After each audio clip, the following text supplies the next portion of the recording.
ప్రభునందు ప్రియమైన దేవుని పిల్లలారా, మీ అందరికీ ప్రవీణ యేసుక్రీస్తు నామములో నా యొక్క హృదయపూర్వకమైన వందనాలండి. ప్రభునందు ప్రియులారా, మరియమ్మ కంటే ధన్యులు వీరే అనే ప్రశ్న వినగానే మీకు ఒక చిన్నపాటి ఆశ్చర్యం కలగవచ్చు. ఎందుకంటే బైబిల్లో ధన్యురాలు ఎవరు అనగానే ప్రతి మనిషి వెంటనే చెప్పేటువంటి పేరు ఏదైనా ఉంది అంటే అది మరియ గారి పేరే అని చెప్పచ్చు. అలాంటిది మరియ కంటే ధన్యులు వీరే అని పెట్టడం వెనక బైబిల్లో లేఖన ఆధారాలు ఉంది కనుకనే ప్రశ్న పెట్టి మాట్లాడడం జరుగుతుంది. ఒకసారి మరియ గురించి మనం ఆలోచన చేయగలిగితే, మరియ గారు ఎందుకు ధన్యురాలు అని మనం ఒకసారి ఆలోచన చేయగలిగితే, ఆమె కన్యకగా ఉండి ఏ తప్పిదము చేయకుండా సర్వలోక పాపాల నిమిత్తము చనిపోవడానికి లోక రక్షకుడైన యేసుక్రీస్తు గారిని ఆమె కనడము ద్వారా మరియ గారు ధన్యురాలు అని చెప్పచ్చు.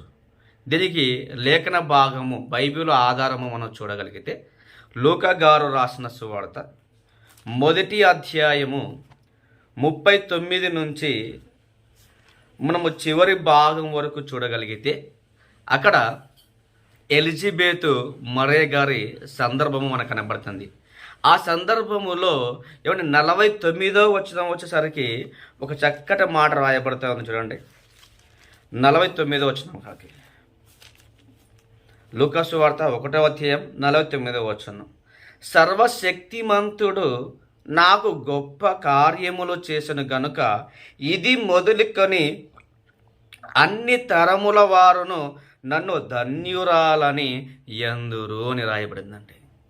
ప్రభునందు ప్రియులారా, మరియ గారు ఎవరు అంటే ధన్యురాలు.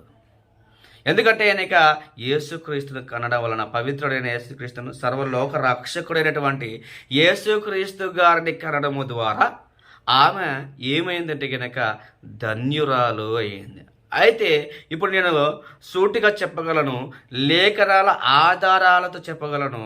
ఇదో చూడండి, మరియమ్మ కంటే ధన్యులు ఈ భూమి మీద ఉన్నారు. మరియమ్మ కంటే ధన్యురాలు ఈ భూమి మీద ఉన్నారు. ఆ మాట చెప్పినది కూడా ఎవరో కాదు, ఆ మరియమ్మ కనినటువంటి యేసుక్రీస్తు గారే. ఆయన స్వయాన తన నోట చెప్పాడండి. ఒకసారి మనం బైబిల్ను చూడగలిగితే, లూకా గారు రాసిన సువార్త 11వ అధ్యాయము 27-28 వచనాన్ని మనం బాగా చదవగలిగితే, అక్కడ ఏమని రాయబడి ఉందంటే, ఆయన ఈ మాటలు చెప్పుచుండగా ఆ సమూహములో నున్న ఈ యొక్క స్త్రీ ఆయనను చూచి, నిన్ను మోసిన గర్భమును నీవు కుడిచిన స్తనములను ధన్యములైనవని కేకలు వేసి చెప్పగా.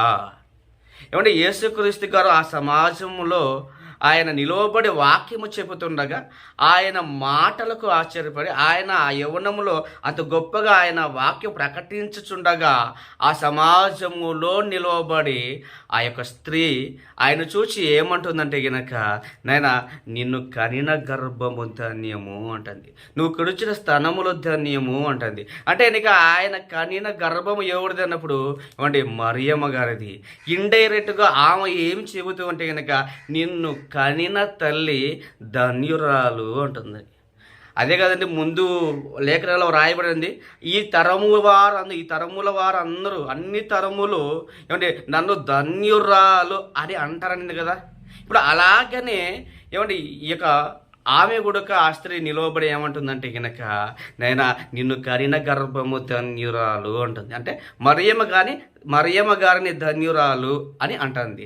అయితే వెంటనే యేసుక్రీస్తు గారు ఏమంటున్నారు చూడండి, ఆయన అంటే యేసుక్రీస్తు ప్రభుల వారు మరియమ్మ గర్భమున పుట్టినటువంటి యేసుక్రీస్తు ప్రభుల వారు స్వయంగా ఏమంటారు అంటే కనుక, ఆయన అవును కానీ, అవును అన్న పదముతో విడిచిపెట్టక అవును కానీ ఏదో విషయం చెప్పాలనుకుంటున్నాడు. ఆ గాని అన్న పదము ఏమంటే ఏదో చెప్పాలనుకున్నప్పుడు ఇటువంటి పదాలు మరియు కాబట్టి ఇలాంటి పదాలు మనకు చాలా గొప్పవి అండి. ఏమంటే ఏదైనా విషయం చెప్పాలన్న ఆలోచనలతో అవి రాయబడతా ఉంటాయి. ఇక్కడ కూడా యేసుక్రీస్తు గారు గాని అంటున్నాడు. గాని అని చెప్పి ఏమంటున్నాడు ఇప్పుడు? దేవుని వాక్యము విని దాని గైకొను వారు మరీ ధన్యులని చెప్పాను.